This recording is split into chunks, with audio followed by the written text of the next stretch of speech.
আসসালামু আলাইকুম। কেমন আছেন সবাই? আশা করি সকলে অনেক ভালো আছেন।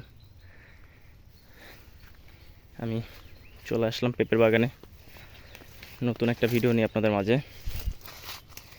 এই গাছগুলায় সার দেওয়া হয়েছে 1 মাস আগে, এরও বেশি হবে। আমি সময় পাইতেছি না। এই সাইডে আমার তিল আছে, ধান লাগাবো, ওইখানে একটু সময় দেওয়ার কারণে আমি এই পেঁপের বাগানে সময় দিতে পারি নাই। যার কারণে ওই সাইডের বাগানটায় সার দেওয়া হয়েছে, এটাই সার দেওয়া হয় নাই। আমি 2-1 দিনের ভিতরে সার দিয়ে দিব, সময় হইতেছে না। আসলে এরকম বেখেয়ালি হলে আপনার পেঁপে থেকে ভালো কিছু আশা করা যাবে না। গাছগুলো একটু ডাউন হয়ে গেছে, এখন কিছু করার নেই। একা মানুষ আর কত দিকে সামাল দিব। মূলত 2টা রাখা যায় ফল, 2টা 3টা রাখলে ক্ষতি হয়, 3টা রাখা যায় পরিবেশ পরিস্থিতি বুঝে। আমি আমার হচ্ছে ফল ছিঁড়তে একটু মায়া লাগে, ছোটো ছোটো ফলগুলা ছিঁড়ে দিতে মায়া লাগে, যে আল্লাহ তালা দিছে ছিঁড়ে দিব। কিন্তু না ছিঁড়লে তো আপনার এক বোঠায় অনেকগুলো ফল রাখলে বড় হবে না, না ছিঁড়ে উপায় নাই। পেঁপে গাছে সার কম হলে বোঝা যায় কি আপনার আগাটা চিকন হতে থাকে, আগা চিকন হতে থাকে, আর ফলগুলো এই দেখেন ফলগুলো ঝরে যেতে থাকে, ফল ঝরে যায় সারের অভাবে।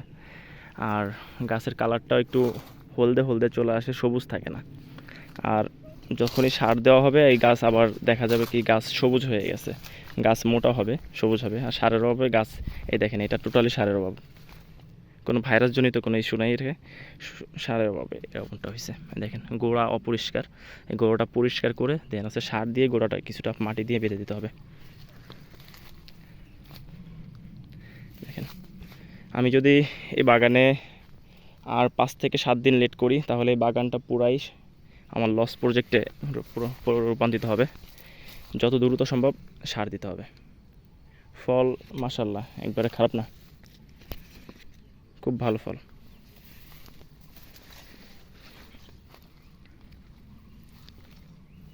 দেখেন ফল সেরার মতো হয়েছে, সেরা যায়, কিছু কিছু ফল সেরা যায়।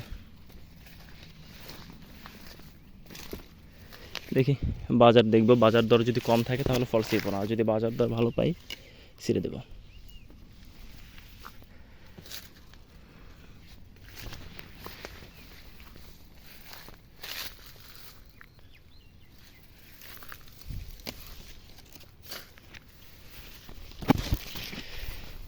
এটাতে কিছু যে ঘাস ঘাস মারা বিষ আছে, পোড়া বিষ, আর একটু জঙ্গল হলে তখন পোড়া বিষটা দিয়ে দিব।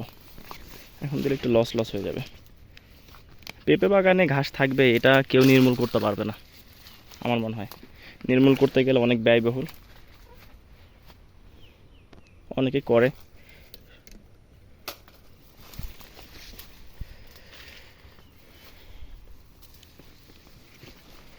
আজকের মতো ভালো থাকবেন সবাই,